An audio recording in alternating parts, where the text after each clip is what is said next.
안녕하세요. 띵꼬꼬꼬입니다. 아이들이 안아줘, 안아줘 이러잖아요. 그러면 뭔가가 좀 부족하다, 욕구가 충족되지 않았다 이런 뜻이에요.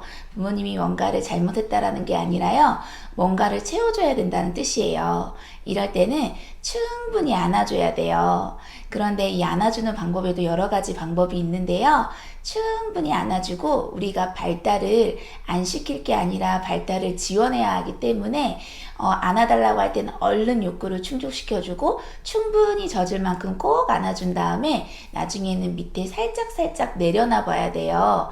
그래서 이 아이가 능동적으로 움직이는 발달 한 가지랑 안아주는 욕구 두 가지를 충족시켜야 되는데 안아달라고 할 때 이걸 놓치면 아이들은 불충분되기 때문에 계속 안아달라고 하거나 짜증을 낼 거예요. 그래서 상황마다 지도하는 방법은 다른데요.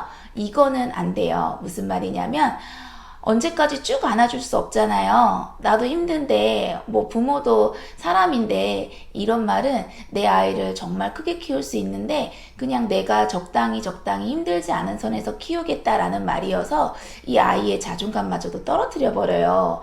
혹시라도 내가 뭐 허리가 아프거나 그런 상황이면 그런 말이라도 안 하시면 오히려 그런 지원이 될 거예요.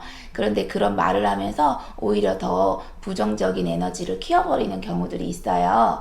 그리고요, 두 번째는 뭐냐면, 몰입할 수 있는 놀이가 없다라는 뜻이랑 마찬가지예요.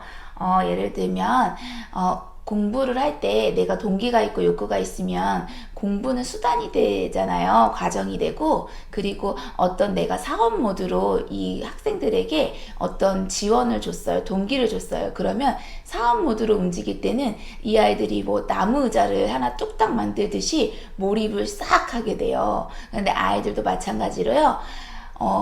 어른들이 보기에는 치우는 게 더 먼저 걱정될 정도로 많은 몰입을 끌어오는 놀이를 하다 보면요. 이런 안아줘라든지 이런 욕구들이 조금만 지원을 해도 안정적으로 충분히 지원되는 경우들이 돼요. 그래서 첫 번째는 안아달라고 할 때는 꼭 얼른 안아주기, 그리고 발달을 지연시키는 게 아니기 때문에 내가 힘들어서도 아니에요. 발달을 동시에 시켜야 되기 때문에 나도 모르게 나는 체력이 되기 때문에 너무 많이 안아줘. 그래서 너무 과잉보호가 돼도 안 되는 거예요. 그런데 보통은요, 말로 그런 거를 과잉보호라는 말을 설명을 하려다가 좀 더 수위를 넘어버리는 경우들이 있어요. 그러면 아이들의 부정적인 자존감을 건드리고 오히려 부정적인 강화가 된다라는 거. 그리고 세 번째는 높은 동기를 이끌어줄 수 있는 놀이를 자주 지원해야 된다는 거예요. 세 번째 놀이는요, 그냥 바다일 수도 있고 그냥 평평한 땅에 삽으로 무조건 깊이 땅을 파는 걸 수도 있고요. 뒹굴뒹굴 땅에서 뒹구는 걸 수도 있고, 또 아니면 집안에 있는 모든 소품들을 꺼내서 전쟁이 일어난 것처럼 상상놀이를 가득하는 아이들은 이런 욕구들을 스스로 키워내기 때문에 이런 약간 어려운 발달의 그런 조절들을 서로 함께 지원하게끔 만들어요, 온 가족이.